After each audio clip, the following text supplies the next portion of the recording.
Greetings, people of the internet. I'm Scott with Serkworks Art Labs. Welcome to the underground laboratory where we create robots, aliens, zombies, and other imminent threats to humanity. We also create comic books. We're doing a lot of comic books. Some of that other stuff we haven't been working on too much because we are doing so much comic book work.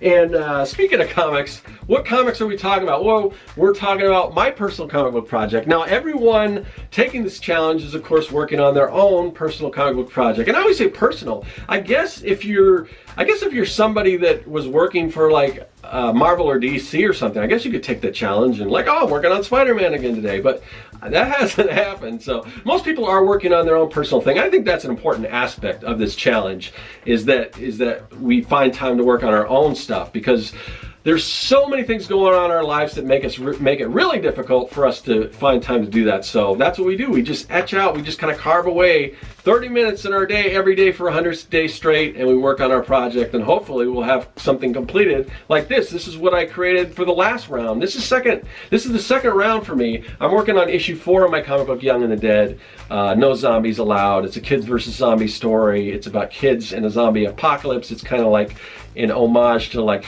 Goonies and E.T. and Monster Squad and those kind of movies. And I throw in some zombies. So it's like Goonies meets Night of the Living Dead. If you're a fan of like Stranger Things, you'll probably be into this. So anyways, this is, like I said, this is issue 3. I'm working on issue 4 right now. And yeah, so where are we in the challenge? Let's see. I gotta find my big fat Sharpie. Here it is.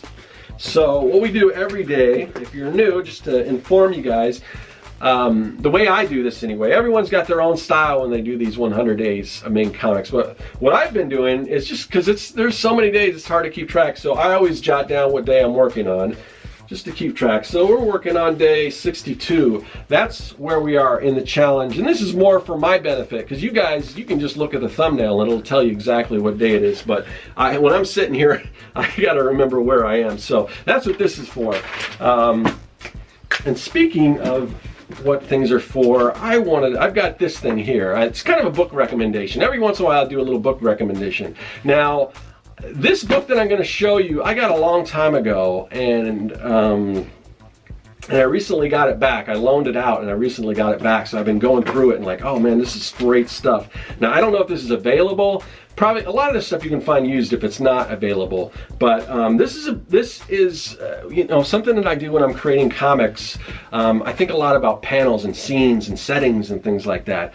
And this isn't necessarily for comics. This is more for like screenwriting and movies and things like that. Now, you can learn a lot from watching movies, but keep in mind that there are a lot of differences between comics and movies. Some people, and I'm not a big fan of this technique, some people want to make their comics really cinematic, so everything is just kind of widescreen panels like this. And to me, I think you're kind of limiting yourself with that, because comics can do so much more in so many different respects than movies can do. We just have a lot more techniques to play with, because we're not dealing with that one, you know, that one letterbox frame. We can cut and use different frames, and not use any frames at all, or panels, I guess I should say. No, you use no panels. And I've talked about panels before in one of the previous episodes. You can kind of look that up. But anyway, regardless, this is a great book. It's called Film Directing Shot by Shot, Visualizing from Concept to Screen by David D. Katz. And like I said, hopefully this book's still in print, but this is like one of my favorite books on the subject. And I would recommend, if you guys, and this book is thick. It has so much stuff in it, and it is not necessarily an easy read, but it's so informative. But it goes from everything from, you know, your different shots, you know, your medium shot, your close-up shot, all that kind of stuff. And it really goes in depth in all these different things. Let me go. What else do we got here? It talks about framing, depth of frame. Let's see, here we go. Different camera angles. And this comes, you know, we even get into like, we've talked about this on our paneling episode, but you know, you've got the overhead shot, we've got just different, you know, high view angle, eye level view, 1-point perspective, 2-point perspective. So even though you know, even though you're dealing with movies and they're not actually drawing these unless it's an animated movie, you still got these same techniques. So a lot of this stuff crosses over to comics.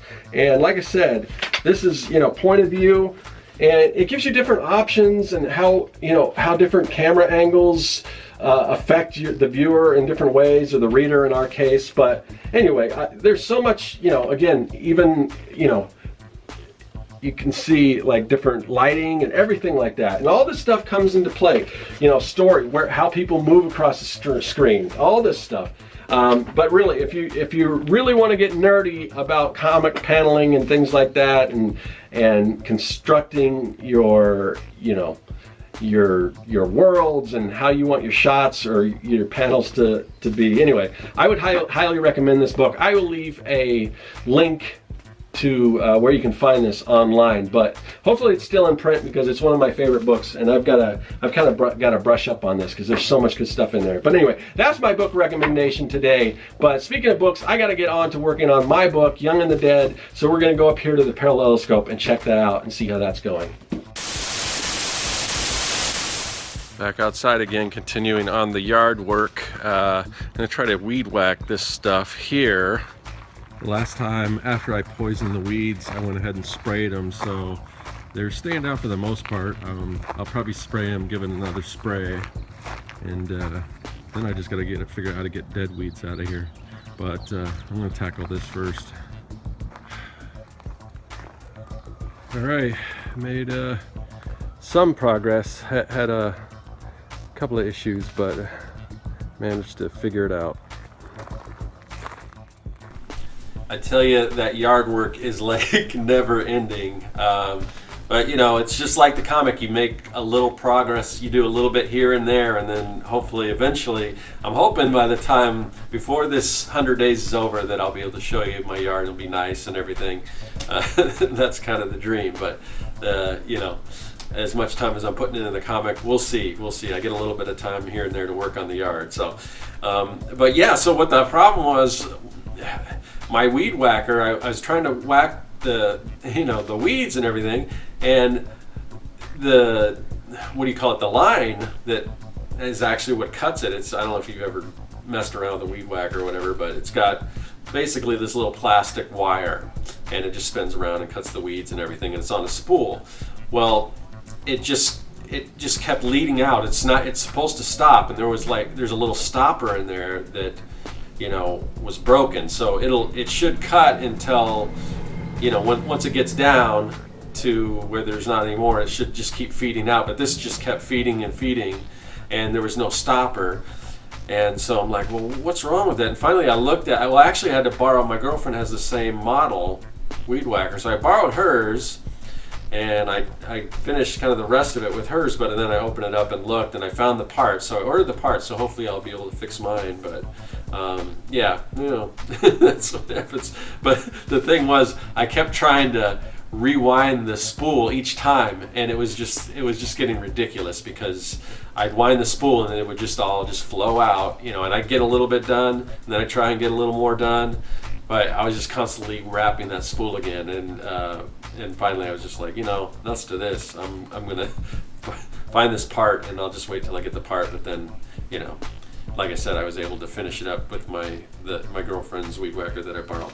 But anyway, enough about yard work. We're on to working on this spread. So finally, I'm doing some of the background now. So now this perspective I'm kind of eyeballing, but it's not very difficult perspective, and we're kind of seeing it just sort of from one angle. So I felt that I could kind of eyeball it. But this is where, you know, those stools in Manga Studio really come in handy. So I was trying to be pretty careful that I got the perspective right. Hopefully it's right. But when you look and you can kind of see where the figures are and everything, sometimes that's, well, it's good. I think it's good composition and everything, because you want people in different, it gives it more depth to it, because you got characters in the foreground and they got characters moving, you know, over further away and everything. So I think, and hopefully everything's kind of, all the characters are looking in right to this door, this gate, this what do you call it? elevator, a service elevator, and the zombies are going to be their hands, and they're going to try to be getting through and everything. But hopefully everything kind of, all the characters looking and kind of pulls you in there, and that's kind of the idea. So, but getting close to finish penciling. I still have to do the zombies and everything, and then I'll start inking. And yeah, no, I didn't. The other page didn't disappear. I just kind of folded it. Sometimes it's easier to work on these double page spread when you just do one side at a time. So anyway, that's pretty much that, and you'll see more of this page tomorrow as I continue on with this. Okay, that will just about do it for another day of 100 Days of Making Comics, round 2, day 62. I'm going to pull that off the big pad of paper, crumble it up, see if I can get that in the trash. It is over. This trash can is overflowing. Just to give you an idea how long we've been doing this. We got a lot of ways to go, so I don't know. I got to find some kind of a cleaning crew to come through the underground lair, but good work's hard to find. But anyway, we're going to toss that out, and I'll see you guys tomorrow for day 63. What did I just say? See, now that I crumple it up, I don't know what day it is, but whatever day it is, I will see you then. That is all. Hey everyone, you've seen the process. Now you can check out the story. Issues 1 through 3 of Young and the Dead are available at my website at Serkworks.com. Also follow me on social media at the links listed below. Subscribe and check out some of the other videos in the series. There's much more to come.